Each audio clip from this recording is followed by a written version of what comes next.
BFM Business, l'heure H, la question du jour. Olivier Cousy, merci d'être avec nous. Donc, nouveau bâtonnier de Paris. On s'en souvient, vous étiez venu ici même discuter avec les différents challengers. Et puis, c'est vous qui l'avez emporté, succédant ainsi à Marie-Agnès Perron. Les avocats... Marie-Aimée Perron. Les avocats, ils sont en colère. Il y a eu un appel à manifester contre la réforme des retraites. 80%, je crois, des avocats sur l'ensemble du territoire français ont répondu à l'appel pour cette mobilisation. Pourquoi est-ce que les avocats sont si en colère contre la réforme des retraites? Ils ont l'impression qu'on va leur piquer leur cagnotte, c'est ça? Il y a beaucoup d'incompréhension entre les deux positions. Les avocats ne sont pas contre la réforme des retraites. Les avocats constatent que la réforme des retraites va avoir un impact dramatique sur leur cabinet. En quoi? Pourquoi? Parce que nous avons un régime qui est un régime autonome, qui est autofinancé, qui ne coûte pas un euro aux contribuables et qui en plus contribue à la solidarité nationale. Dans les informations qu'on a, les informations sont très floues. Il y a une grande incertitude. Je vous le confirme. Et donc dans cette incertitude, on comprend qu'on va augmenter très brutalement les cotisations de nos cabinets. Aucune entreprise ne peut supporter une augmentation brutale de cotisations sans avoir des conséquences sur son activité. Mais pourquoi va-t-on augmenter brutalement vos cotisations? Parce que notre régime est ainsi fait qu'il est profitable, il est bien géré et qu'il permet d'avoir des cotisations relativement faibles. Qui sont de combien? Donc on est à hauteur de 14% aujourd'hui en matière de charges et les cotisations prévues dans le régime universel, c'est 28%. Oui. Alors on nous explique, mais c'est extrêmement vague, on n'a aucune information précise, qu'on va peut-être baisser de la TVA, on va baisser de la CSG, on va baisser de la cotisation, on va faire en sorte que l'augmentation sera inférente, mais tout ça, c'est une boule de cristal. Donc, et est-ce que sur la cagnotte existante, donc puisque vous l'avez rappelé, c'est un régime autonome, celui des avocats, et vous avez, comme d'autres, du reste, vous avez bien géré, et en tous les cas, vous avez un fonds avec une cagnotte qui représente combien? Ça représente à peu près 3 milliards d'euros. 3 milliards d'euros. On est bien d'accord que le gouvernement a quand même pour le coup précisé qu'il n'allait pas mettre la main sur votre cagnotte, déjà. Ils ont dit qu'ils n'allaient pas les prendre tout de suite. Et ils ont dit que c'était notre responsabilité d'utiliser cette cagnotte pour apaiser l'augmentation des cotisations et la répartir. Donc ce qui revient un peu à un système de vase communicant. On ne vous le prend pas, mais vous l'utilisez pour indemniser la difficulté que présente le régime. Vous prenez vos fonctions à un moment où on voit vous êtes confronté, votre profession, à beaucoup de différents paramètres.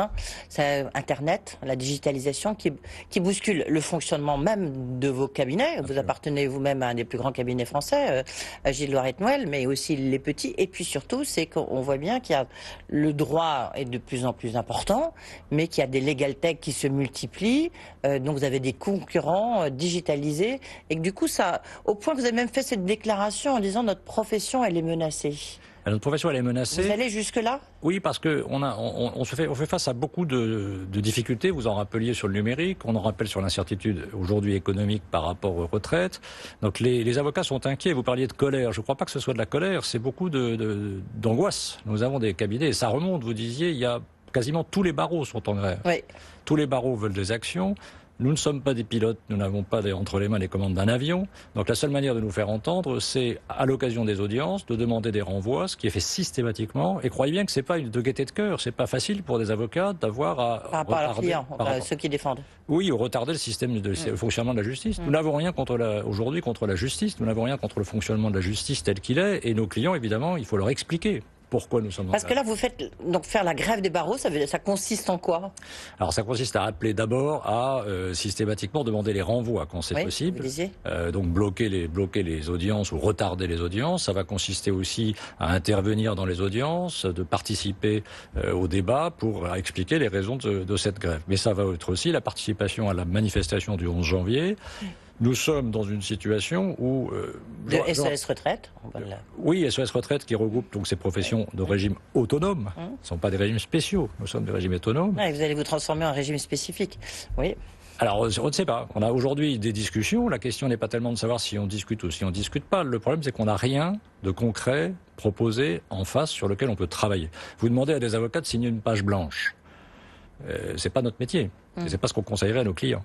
Donc là, vous avez aucune précision. Est-ce que vous en avez un petit peu plus? Parce que là, il y a eu des négociations quand même. Et qui négocie pour vous? Parce que c'est pas, j'imagine, ce ne sont pas les syndicats? Qui négocie pour les avocats? Alors le CNB, qui est le Conseil national des barreaux, dont le vice-président de droit est le bâtonnier de Paris et le président de la conférence des bâtonniers, sont en contact avec les services de la chancellerie. Il y a des contacts, il y a eu des discussions, mais encore une fois, nous n'avons pas d'éléments concrets sur lesquels nous pouvons nous prononcer. Et surtout, on n'entend pas ces demandes, ces exigences de la profession sur une certaine pérennité économique. On demande simplement à ce que nos cabinets puissent vivre, puissent entreprendre, puissent investir. Paris est la plus grande place de droit aujourd'hui en Europe. Il faut qu'on puisse travailler sereinement. Et donc là, vous savez pas, l'avenir est quand même assez brouillé. On est d'accord, j'ai essayé de trouver un terme qui corresponde à votre situation. C'est exactement ça, l'avenir est brouillé et les confrères sont inquiets. Ça nous remonte dans tous les barreaux, quelles que soient les structures, petites ou grandes, l'impact est considérable. À Paris, il y a 40% des avocats qui touchent pas plus de 40 000 € par an. Alors ça peut paraître une somme importante, mais la réalité pour eux, c'est que vous augmentez ne serait-ce que 10% les cotisations de retraite, c'est 10% de charges en plus. Donc qu'est-ce que vous demandez en fait? Parce que dans une négociation, il faut bouger un peu, pour reprendre l'expression hier du Premier ministre, Édouard Philippe. Qu'est-ce que vous demandez et sur quoi vous êtes prêt à lâcher? Voilà, pour l'instant, on est prêt à lâcher sur rien. Cotisation 28%. On est prêt à lâcher sur rien. C'est un équilibre sur lequel on a besoin d'avoir des paramètres. Et ces paramètres, nous ne les avons pas en main pour apprécier. Nous, ce qu'on dit, c'est que notre régime fonctionne bien, que l'autonomie de notre régime correspond à une réalité qui est une réalité de solidarité, et que cette autonomie doit être préservée, quel que soit le contexte de la retraite en général. C'est une profession qui est très divisée, en fait, parce qu'il y a des grands cabinets comme le vôtre, et puis effectivement, il y a une foultitude, parce qu'on pense tout de suite aux grands avocats d'affaires, que vous êtes du reste, aux grands cabinets où on veut d'être pénal, mais on voit bien la difficulté, c'est qu'aujourd'hui, il y a des myriades de petits cabinets qui, eux, se trouvent dans des situations difficiles, parce qu'ils sont confrontés directement avec la concurrence digitale. Alors c'est vrai, il y a des petits cabinets qui souffrent, il y a aussi des cabinets plus importants qui souffrent à cause de la concurrence digitale. Le métier est le même, que l'on exerce individuellement ou qu'on exerce en structure, c'est un métier d'engagement. Moi j'étais très surpris que le président de la République ne parle même pas dans ses vœux de la justice en général. Il a parlé de tous les services publics qui étaient là présents le 31 décembre. Le 1er janvier, j'étais avec mes confrères de permanence au tribunal, avec les magistrats, parce que la justice est un service public incontournable. Et donc je pense qu'il y a dans cette colère dont vous parlez, il y a cette logique de ne pas être considéré, de ne pas être pris en compte. Et on peut parler de toute la famille judiciaire, que ce soit encore une fois des magistrats ou des avocats. On a quand même le sentiment que cette justice, ce service public auquel nous participons... Est-ce que ça veut dire que vous exprimez que la garde des Sceaux, Nicole Belloubet, elle porte pas suffisamment haut la profession de justice? Je ne sais pas quelle est sa marge. Je ne sais pas quelle est sa marge de manœuvre. Ce qu'on constate, c'est qu'il y a eu des discussions avec des pilotes de ligne, il y a eu des discussions avec d'autres professions. On n'en connaît pas d'ailleurs la teneur précise. On a l'impression qu'il y a eu des avancées et on aimerait pouvoir aussi discuter d'avancées avec Madame Belloubet. Pour vous, puisque vous venez d'être nommé bâtonnier, enfin vous avez été élu l'année dernière et puis maintenant vous êtes en fonction, c'est quoi les grands défis? Enfin, pour moi, c'est donner un peu d'espoir aux jeunes qui rentrent dans la profession, redonner aussi cette image de l'avocat, reconstituer cette confiance qu'on peut avoir dans l'avocat. L'avocat est une sorte de lien social. Nous participons à l'état de droit et notre métier est un métier qui comprend un certain nombre d'obligations déontologiques, un certain nombre d'obligations en matière de secret professionnel. Toutes ces obligations-là, nous les portons et nous voulons être reconnus pour cette utilité sociale. Il y a combien d'avocats ? Alors à Paris, puisque vous êtes bâtonnier de Paris. Alors à Paris, on a un petit peu plus de 30 000. Au niveau de la profession, on est à un peu plus de 60 000. C'est une population qui, comme vous le disiez, a des activités qui marchent bien, d'autres qui marchent moins bien. Moi, j'appelle à s'ouvrir vers les marchés du droit qui sont nouveaux. Les marchés du droit en matière de transactions, de médiation, les marchés du droit en matière de santé publique, en matière de grand âge. Il y a des économies qui s'ouvrent. Il faut qu'on investisse ces marchés. Alors, il y a surtout, c'est que la grande difficulté des avocats, c'est qu'on voit bien, c'est qu'il y a, je le disais, des avocats d'affaires, dont on parle beaucoup, surtout ici, sur BFM Business. Et puis, évidemment, il y a les grands avocats pénalistes, qu'on voit les grandes figures. Mais en fait, on voit bien que le droit pénal attire, en fait, de moins en moins de jeunes avocats. Je ne sais pas, au niveau, on fait demain à la rentrée de l'école du barreau, il y a 1800 jeunes confrères qui arrivent dans l'école. Je pense que si vous leur posez la question, la grande majorité a envie d'être pénaliste, ou en tout cas aimerait pouvoir être pénaliste. Oui, mais justement, quand on regarde de l'autre côté, une fois qu'ils ont prêté serment, il y a moins de pénalistes parce que c'est beaucoup plus difficile quand même comme métier. À moins d'appartenir au grand cabinet, des Thémines, des Dupond-Moretti ou autres. Alors là, vous parlez de confrères qui ont investi pendant 30, 20 ou 30, 40 ans sur une activité qui est une activité au départ assez ingrate. Et donc ils ont obtenu cette notoriété qui leur donne aujourd'hui accès à des dossiers, qui leur donne accès à des plateaux, parce que ce sont d'abord des talents. Et ce sont effectivement des confrères qui ont réussi dans ce domaine.